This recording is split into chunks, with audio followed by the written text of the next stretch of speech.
आप बहुत ही अच्छे होंगे। तो आज इस वीडियो हम बात करने वाले हैं एम्स बीएससी पैरामेडिकल 2025 का कट ऑफ क्या रहने वाला है। जितने भी बच्चे हैं 11,220 मेरिट लिस्ट में नाम आया। इससे काफी स्टूडेंट जो एससी एसटी और ओबीसी ईडब्ल्यूएस के बच्चे हैं वो काफी कंफ्यूज हो गए कि भैया हमें किस रैंक तक जो है वो सीट मिलने वाला है। तो चलिए एक्चुअली हम बात करेंगे कि आपकी कट ऑफ है वो 2025 की क्या रहने वाली है। पिछले 5 साल से हम एम्स बीएससी नर्सिंग पैरामेडिकल उसके साथ ही साथ आरएचएस एंड उसके साथ ही साथ आईसीआर का काउंसलिंग कर रहे हैं। तो बच्चों यहाँ पे इस वीडियो को लास्ट तक देखिएगा। जितने भी बच्चे हैं वो वीडियो को देख रहे हैं वो लास्ट तक देखिएगा ताकि आपको हर एक चीज समझ में आ जाए कि किस तरह से एम्स का कट ऑफ डिसाइड होता है। तो चलिए आज के इस वीडियो को हम स्टार्ट करते हैं। और बच्चों जो भी आपके डाउट है वो कमेंट्स में कमेंट कर दीजिएगा, लेकिन चैनल को सब्सक्राइब करना मत भूलिएगा। जो भी बच्चा हमारे चैनल को सब्सक्राइब करेगा उसका कमेंट्स का रिप्लाई सबसे पहले मिलने वाला है। तो जल्दी से जाइए कमेंट्स कीजिए और उसके साथ ही साथ चैनल को सब्सक्राइब कर लीजिए। तो चलिए सबसे पहले इस वीडियो में हम क्या क्या डिस्कस करने वाले हैं, जो आपकी डाउट्स हैं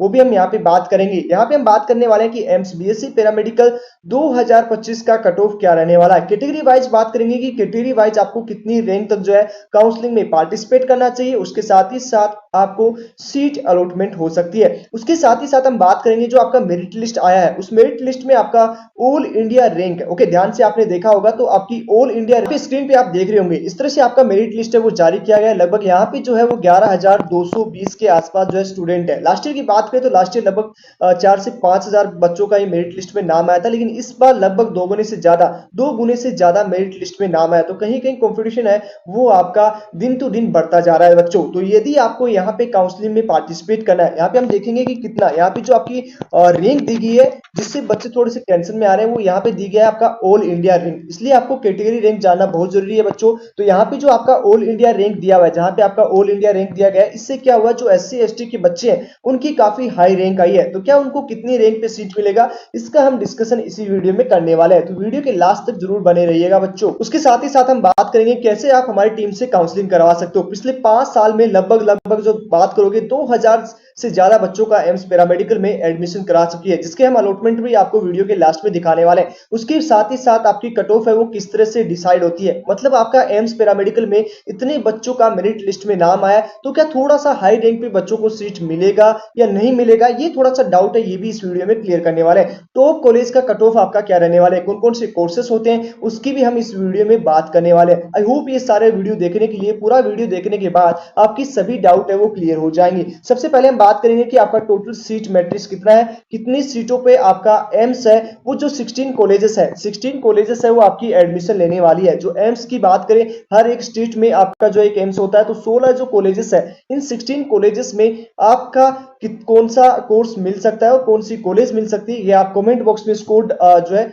अपडेट करने के बाद ही हमारी टीम आपको रिस्पॉन्स देगी। ओके, अब यहाँ पे हम बात करेंगे जो सबसे पहले आपका इफेक्ट क्या करता है, मतलब आपकी कट ऑफ कैसे डिसाइड होगी। जो इस एंट्रेंस एग्जाम्स को बात करें, एम्स पैरामेडिकल का एंट्रेंस एग्जाम कौन कौन देता है, जो पीसीबी के स्टूडेंट है और पीसीएम के स्टूडेंट है वो इस एंट्रेंस एग्जाम्स को दे सकते हैं। Boys and girls both student इस एंट्रेंस एग्जाम्स को देते हैं। जो भी पीसीबी के स्टूडेंट है, मैक्सिमम पीसीबी के स्टूडेंट है वो नीट के स्टूडेंट होते हैं, जिन्होंने नीट का एंट्रेंस एग्जाम भी दिया, जिन्होंने एम्स बीएससी नर्सिंग का भी एग्जाम दिया, जिन्होंने स्टेट नर्सिंग का भी एग्जाम दिया, और बाकी जो कोर्सेस है उनके लिए भी जैसे आईसीआर, सब में जो है एक ही बच्चा जो है सारी एग्जाम्स देता है, इसलिए वो हर जगह इंक्लूड होता है। और इस साल जो मैक्सिमम कैपेसिटी बढ़ी है वो नीट की वजह से बढ़ी है, क्योंकि जो नीट का कट ऑफ है अभी आपका रिजल्ट भी जारी हो चुका है। 20 तारीख से आपका जो है काउंसलिंग प्रोसेस भी स्टेट काउंसलिंग एंड सेंट्रल जो ऑल इंडिया कोटा पे काउंसलिंग स्टार्ट हो जाएगा, वो भी कहीं ना कहीं इसमें इफेक्ट करेगा। उसके साथ ही साथ आपका जो दूसरा फैक्टर है वो नीट के साथ साथ एम्स बीएससी नर्सिंग की काउंसलिंग, जिसका आज रिजल्ट आने वाला है, जिसको यहाँ पे सीट मिल जाएगा नर्सिंग में, वो पैरामेडिकल में पार्टिसिपेट नहीं करेगा काउंसलिंग में, तो कहीं ना कहीं वो भी इफेक्ट पड़ेगा। जो कैटेगरी सर्टिफिकेट है, अब यहाँ पे सबसे मेन जो इफेक्ट पड़ता है वो कैटेगरी सर्टिफिकेट की वैलिडिटी का है बच्चों। तो वैलिडिटी को आपको ध्यान से समझना है किस तरह से। यहाँ पे जिन बच्चों का, जो बच्चे ईडब्ल्यूएस और जो बच्चे ओबीसी एनसीएल से बिलोंग कर रहे हैं, ध्यान से सुनिएगा बच्चों, ये दोनों कैटेगरी के बच्चों के पास जितने भी बच्चे हैं वो यदि इनके पास वैलिड सर्टिफिकेट नहीं रहेगा तो इन सबको जो है वो डाल दिया जाएगा यूआर कैटेगरी से, मतलब इनकी जो काउंसलिंग प्रोसेस होने वाली है वो यूआर कैटेगरी से काउंसलिंग होगी बच्चों। तो इसलिए आपको पैनिक नहीं होना है, जिस बच्चे के पास वैलिड सर्टिफिकेट है उनको हाई रैंक पे भी सीट मिल जाएगा। यदि आपका ईडब्ल्यूएस ओबीसी एनसीएल का 15 मई 2025 तक, 1 अप्रैल से लेके 15 मई 2025 तक यदि जिनका सर्टिफिकेट बना हुआ है उनका तो सिर्फ वैलिड है, और इनके अलावा जो बच्चे जिनका बच्चों का बना नहीं हुआ है वो वैलिड नहीं है, वो एम्स के द्वारा रिजेक्ट कर दिया जाएगा। हालांकि नर्सिंग में थोड़ा सा इसके रिगार्डिंग कोई एक्चुअली में रियल इंफॉर्मेशन नहीं दी गया नोटिस के द्वारा, कुछ बच्चों का एक्सेप्ट हुआ, लेकिन वहां पे एक लिखा हुआ कि सेकंड राउंड तक जो है उनका रिजेक्ट होकर फर्स्ट राउंड के बाद उनको जनरल में डाल दिया जाएगा। तो आपके साथ भी वैसा ही होने वाला है बच्चों, यदि आपके पास वैलिड सर्टिफिकेट नहीं रहेगा तो आपको जनरल से काउंसलिंग करवाना होगा। अब यहाँ पे हम बात करेंगे टोटल जो सीट है, टोटल सीट कितना है आपका ऑल इंडिया में, जितने भी एम्स है, जितने भी 16 एम्स है जो एम्स पैरामेडिकल के कोर्सेज करवाती है, उसमें आपका टोटल कितना सीट है। उसके साथ ही साथ जो मिस्टेक होती है चॉइस फिलिंग में, बच्चों को पता ही नहीं होता है कि कौन सा कोर्स उनको अलॉट हो सकता है, उसके साथ ही साथ कौन सा कोर्स कौन सा कॉलेज है उनको अलॉट हो सकता है। तो ये काफी चॉइस फिलिंग में काफी वो गड़बड़ करते हैं, इसके लिए आप हमारी टीम से ज्वाइन कर सकते हो। उसके साथ ही साथ काउंसलिंग में पार्टिसिपेट कितना बच्चा करता है, ये भी कहीं ना कहीं आपकी कट ऑफ डिसाइड करती है कि कितना बच्चा है जो अच्छी रैंक वाला काउंसलिंग में पार्टिसिपेट करने वाला है। एक बच्चा केवल एक ही कोर्सेज में एडमिशन ले सकता है, चाहे वो एमबीबीएस में ले लो, चाहे बीएससी नर्सिंग में ले लो, चाहे आरएचएस में ले लो, या स्टेट नर्सिंग एंट्रेंस एग्जाम्स में एडमिशन लो, सिर्फ एक ही कोर्सेज में आप एडमिशन ले सकते हो। तो कहीं ना कहीं ये सारी चीजें हैं वो इफेक्ट करेंगे आपके काउंसलिंग में कट ऑफ डिसाइड करने के लिए। बच्चों तो पैनिक नहीं होना है, जो भी आपकी रैंक आई है आप हमें व्हाट्सएप नंबर पे कांटेक्ट करके पूछ सकते हो कि आपकी रैंक पे आपको सीट मिल सकती है या नहीं मिल सकती। अब यहाँ पे हम बात करेंगे टोटल आपका कितना सीट मैट्रिक्स है। अब आप हमारी टीम के साथ कैसे जुड़ सकते हो, तो स्क्रीन पे चल रहे नंबर से आप हमसे कांटेक्ट कर सकते हो। जिस बच्चे को हमारी टीम से काउंसलिंग करवाना चाहता है तो वो हमारी टीम से काउंसलिंग करवा सकता है, उसके लिए स्क्रीन पे चल रहे नंबर से या आप इस नंबर से कांटेक्ट कर सकते हो। बच्चों व्हाट्सएप पे अपना स्कोर कार्ड सेंड कीजिएगा, कितना आपका रैंक आया उसके हिसाब से आपको कॉलेज मिलने वाला है नहीं मिलने वाला, ए टू जेड प्रोसेस का हमारी टीम के द्वारा करके दिया जाएगा, जिसमें आपका लास्ट ईयर भी लगभग 200 से ज्यादा, लगभग आपका 100 से ज्यादा बच्चों का एडमिशन करवा चुकी है, जिसके अलॉटमेंट लेटर हम वीडियो के लास्ट में आपको दिखाने वाले हैं। बच्चों तो जल्दी से आप कॉन्टेक्ट कर सकते हो, अपना रजिस्ट्रेशन हमारी टीम के पास करवा सकते हो। लिमिटेड सीट है बच्चों, तो जल्दी जल्दी हमारी टीम से कॉन्टेक्ट कीजिए कि आपको सीट मिलेगा कि नहीं मिलेगा, आपको काउंसलिंग करवानी चाहिए कि नहीं चाहिए। जो ही बच्चा हमारे पास मैसेज करें जिसको हमारी टीम से काउंसलिंग करवाना है, कंप्लीट काउंसलिंग प्रोसेस का तीनों राउंड्स का हमारी टीम का चार्ज होगा वो ओनली मात्र 799, जो बच्चों ज्यादा नहीं है, आपका एक साल बचाने के लिए वो बहुत छोटा अमाउंट है। तो चलिए आगे बढ़ते हैं, जिस बच्चे को एनरोलमेंट होना हो वो हमारी टीम से कॉन्टेक्ट कर सकता है, जिसमें आपका रजिस्ट्रेशन, आपका चॉइस फिलिंग, आपको पर्सनली व्हाट्सएप ग्रुप, सारा प्रोसेस है हमारी टीम के द्वारा आपको दिया जाएगा। बच्चों तो पैनिक नहीं होना है, हमारी टीम आपके लिए ही काम कर रही है बच्चों, तो जल्दी जल्दी ज्वाइन हो जाइएगा। ओके, उसके साथ हम बात करेंगे कि टोटल आपका सीट मैट्रिक्स कितना है, मतलब एम्स की जो 16 कॉलेजेस है उसमें आपका टोटल कितना सीट दिया गया है। टोटल आपकी सीट मैट्रिक्स की बात करें तो 680 सीटों पे इस साल 2025 में आपका एडमिशन होने वाला है। इस साल सीट इंक्रीज होकर आया है, लास्ट ईयर की तुलना में इस साल सीट ज्यादा है, तो 680 सीटों पे आपका एडमिशन होगा बच्चों। तो यहाँ पे आपका 680 सीटों पे एडमिशन होने वाला है, जिसमें कैटेगरी वाइज बात करें कि आपकी कैटेगरी वाइज कितना सीट है, जिसमें जनरल की बात करें तो आपका 281, मतलब लगभग आपका 281 सीट है वो जनरल कैटेगरी का है। उसके साथ ही साथ हम बात करें कि आपका ईडब्ल्यूएस का सीट कितना है, तो ईडब्ल्यूएस की सीट की बात करें तो 68 सीट है वो ईडब्ल्यूएस का। इसके बाद बात करें ओबीसी एनसीएल का सीट मैट्रिक्स कितना है, तो 184 जो है वो 184 सीट है वो ओबीसी एनसीएल का है। और वहीं हम बात करें आपका एससी एसटी का, तो एससी का मात्र 100 सीट यहाँ पे रहने वाला है, और वहीं हम बात करें एसटी का आपका 47 सीट है वो आपका एसटी कैटेगरी का है। तो बच्चों ये आपको सीट मैट्रिक्स समझ में आ चुका होगा, मतलब टोटल जो है वो 680 सीटों पे एडमिशन आपका होने वाला है। ओके, अब हम नेक्स्ट बात करेंगे कि आपका कैटेगरी वाइज, मतलब आपका पैरामेडिकल में जो 11,220 बच्चा आया है उसमें से कौन सा कैटेगरी का कितना बच्चा है। एक चीज ध्यान से समझने की कोशिश कीजिएगा कि आपको जो सीट अलॉटमेंट होती है वो आपकी कैटेगरी की होती है। जैसे एससी का बच्चा है तो उसको एससी की सीट अलॉट होगी, जो एसटी का बच्चा है तो उसको एसटी का सीट अलॉटमेंट होगा। तो बच्चों आपको सिर्फ मतलब रखना है अपनी कैटेगरी से, मतलब अपनी कैटेगरी के बच्चों से आपको जो है मतलब रखना है, मतलब आपकी रैंक कितना है। जो 11,220 बच्चे आए हैं उसमें से आपकी अपनी कैटेगरी की रैंक कितनी है वो डिपेंड करेगी कि आपको सीट मिलेगा या नहीं मिलेगा। जनरल की चाहे 10,000 हो चाहे 20,000 हो, उससे आपको कोई मतलब नहीं है। यहाँ पे जो काउंटिंग बढ़ी है वो जनरल और ओबीसी एनसीएल के बच्चों की बढ़ी है, इसके वजह से एससी और एसटी की रैंक हाई आई है, जिससे वो कंफ्यूज हो जाएंगे। वो लास्ट ईयर की कट ऑफ से कंपेयर करेंगे तो लास्ट ईयर बच्चों सिर्फ मात्र 4,000 बच्चे थे, इसलिए वो कट ऑफ आपको हेल्प नहीं करेगा काउंसलिंग में, क्योंकि यहाँ पे संख्या बढ़ी है वो जनरल कैटेगरी का और ओबीसी एनसीएल का। ओके, अब इसमें से भी कितने बच्चे ओबीसी एनसीएल के रिजेक्ट होकर जनरल में जाएंगे, कितने बच्चे ईडब्ल्यूएस के जनरल में जाएंगे, ये किसी को ही नहीं पता है बच्चों। तो इसलिए काउंसलिंग में बहुत चीजों को ध्यान में रखना होगा।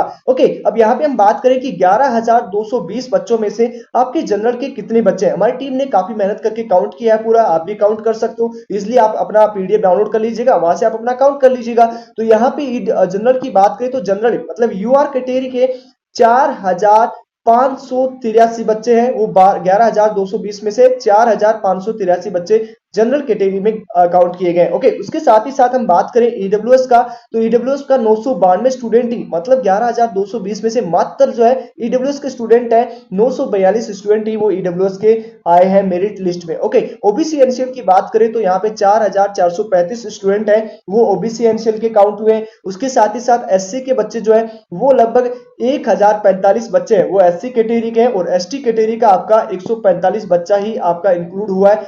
बाकी जो है आपका यहाँ पे पीडब्ल्यूडी कैटेगरी से है, मतलब 1,095 है वो सिर्फ मात्र एसटी कैटेगरी का है। तो यहाँ पे बच्चों एसटी कैटेगरी वालों को हाई सीट भी मिलेगा, क्योंकि उनकी जो रैंक हाई आई है वो किन वजह से आई है, क्योंकि यहाँ पे मात्र 2 कैटेगरी का, जैसे जनरल की बात करो या ओबीसी एमसीएल की बात करो तो इनका गिनेंगे तो लगभग जो है आपका 9,000 बच्चे, अप्रोक्स 9 के बच्चे तो मात्र इन 2 कैटेगरी से, बाकी 3 कैटेगरी का आप मिलाओगे तो मात्र आपका 3,000 बच्चा ही बच्चों उस मेरिट लिस्ट में आया है। इसलिए कट ऑफ इफेक्ट किनके पड़ने वाला है, maximum cut off effect general category को पड़ेगा, एससी एसटी की वही कट ऑफ आपकी रहने वाली है, हाई रैंक पे भी आपको सीट इजीली मिल जाएगा बच्चों। तो इसलिए पैनिक नहीं होना है, आराम से आप हमारी टीम से बात करें, कॉन्टैक्ट नंबर मैंने व्हाट्सएप नंबर दे रखे हैं, सिर्फ आपको व्हाट्सएप नंबर पे मैसेज करना है। ओके, और आपकी रैंक के अकॉर्डिंग आपको सीट मिल सकता है कि नहीं मिल सकता ये हमारी टीम बताएंगी, तो एक चांस बच्चों जरूर ले लीजिएगा, हो सकता है हमारी टीम आपका 1 साल बचा दे। ओके, तो चलिए आगे बढ़ते हैं। सबसे पहले हम यहाँ पे बात करेंगे आपका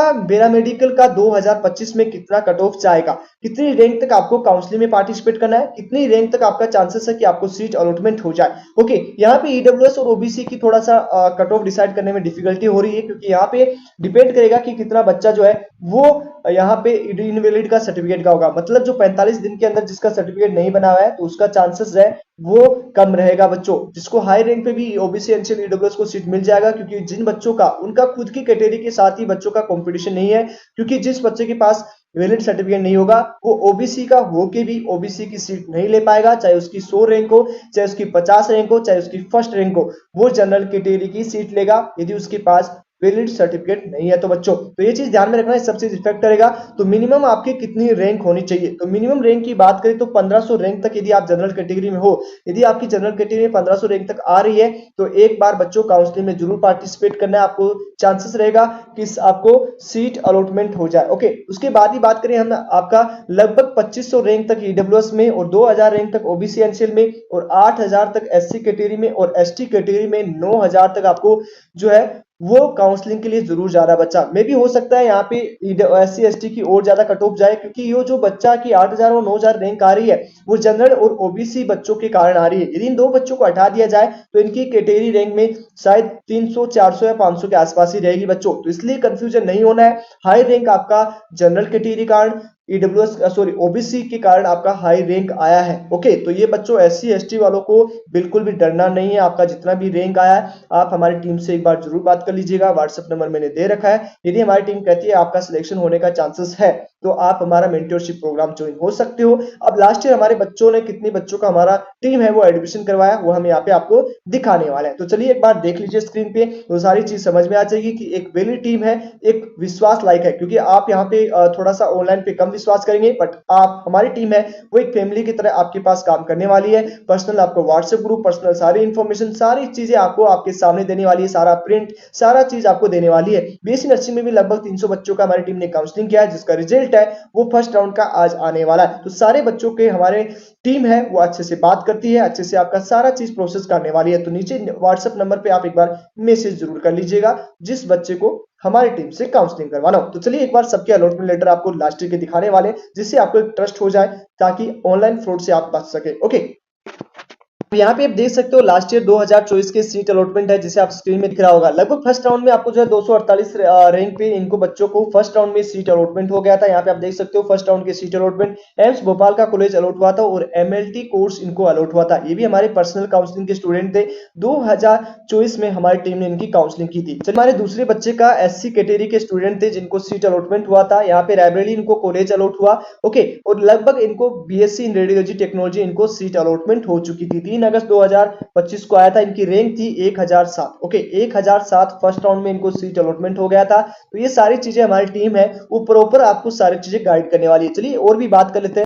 उसके बाद एक 407 रैंक पे ईडब्ल्यूएस के स्टूडेंट्स को यहाँ पे कोर्स अलॉट हुआ था एम्स भुवनेश्वर में, जहां पे आपका लगभग medical technology in radiology MTR का कोर्स इनको फर्स्ट राउंड में, बच्चों यहाँ पे आप ध्यान से देखिए, फर्स्ट राउंड में इनको हमारी टीम ने इनको पहला ही कोर्स फर्स्ट राउंड में ही सीट दिलवा दिया था। ओके, उसके बाद में हम और कॉलेजेस की बात करें और काउंसलिंग, अब यहाँ पे एससी कैटेगरी के स्टूडेंट्स को 1546 रैंक पे फर्स्ट राउंड में बिलासपुर का कॉलेज अलॉट हुआ और एमएलटी का कोर्स इनको अलॉटमेंट हो गया था। ओके, तो इस तरह से हमारी टीम ने काफी बच्चों का काउंसलिंग किया, जिसका रिजल्ट आपके स्क्रीन पे सामने होगा। और भी हम अलॉटमेंट लेटर आपको दिखाने वाले हैं, जिससे आपको एक ट्रस्ट हो जाए कि किस तरह से हमारी टीम है वो काम करने वाली। उसके अलावा हम बात करें ओबीसी एनसीएल में 812 रैंक पे। ओके, यहाँ पे स्क्रीन पे ध्यान से देखिएगा, 812 पे ये फर्स्ट राउंड के रिजल्ट ही हम आपको दिखा रहे हैं, जिसमें आपका एम्स रायबरेली का सीट अलॉटमेंट हुआ।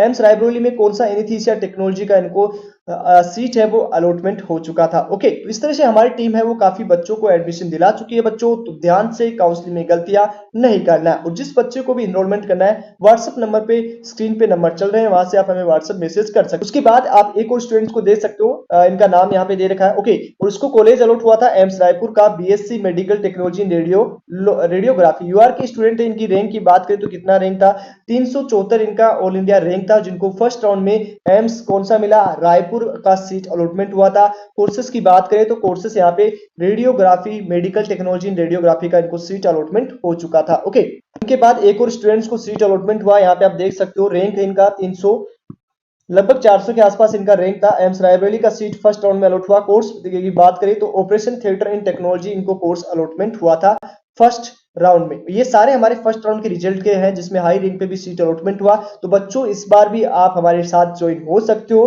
तो जिन बच्चों को हमारे इस तरह से हम 100 अलॉटमेंट लेटर आपको दिखाने वाले हैं। ओके, जिसमें वीडियो काफी लंबा हो जाएगा बच्चों, तो जितना हो सकता है हम दिखाएंगे। यहाँ पे 407 में ईडब्ल्यूएस के स्टूडेंट्स को एम्स भुवनेश्वर का कॉलेज अलॉट हुआ, जिसमें इनको कोर्स अलॉट हुआ एमटीआर। ओके, एमटीआर इनको कोर्स अलॉट हुआ था, तो ईडब्ल्यूएस के स्टूडेंट थे 407 पे, इनको ये सीट अलॉटमेंट हो चुकी। इसके बाद अनदर स्टूडेंट्स को 229 रैंक पे ओबीसी एनसीएल के स्टूडेंट्स को एम्स जोधपुर अलॉट हुआ, और उनका यहाँ पे आप देख सकते हो कौन सा कोर्स, इनकी रैंक है 229 के आसपास। फर्स्ट राउंड में इनको सीट अलॉटमेंट हो गया था operation theatre and technology. Okay, तो जिन बच्चों को, बच्चों देखो रैंक डिसाइड नहीं करते, टोटल स्टूडेंट क्वालिफाई करते हैं, वो सारी चीजें डिसाइड करती है। इसलिए पैनिक नहीं होना है बच्चों, लास्ट तक बने रहना है। काउंसलिंग में कहीं ना कहीं सीट मिल जाती है, क्योंकि जो काउंसलिंग में मेरिट लिस्ट में जितना भी बच्चा आया है वो कोई एक स्टूडेंट नहीं है, वो नीट का भी स्टूडेंट है, उसने एम्स बीएससी नर्सिंग भी दिया है, स्टेट एग्जाम भी दिया है, और भी आईसीआर के एग्जाम्स दिए हैं। तो बच्चों वो केवल एक ही जगह एडमिशन ले सकता है, तो इसलिए रैंक को देख के घबराना नहीं है। आप हमारी टीम के साथ जुड़ सकते हो। एक बार बात जरूर लीजिए,